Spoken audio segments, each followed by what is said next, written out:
英海中学放眼国际，这次甲美国庆中学以及澳洲等学校签署教育合作备忘录，未来将会邀请国际师资来台授课，并会甲美国庆中学展开双联合作合作案。同时，嘛规划让学生伫寒暑假选择出国游学，拓展学生国际视野，提升竞争力。1,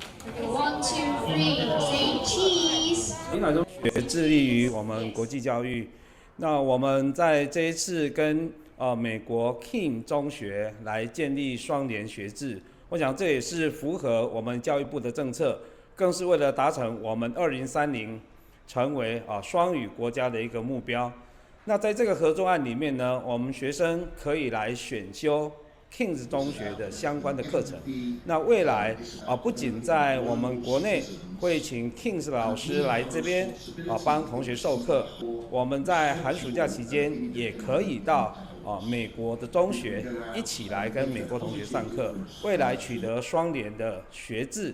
他们的文凭有利于同学选择国内升学或者是国外升学。除了美国庆中学，学校未来嘛有规划甲菲律宾以及澳洲等国家的学校合作，让学生伫毕业了后有更加多元、更加国际化的升学选择。记者张秀仪采访报道。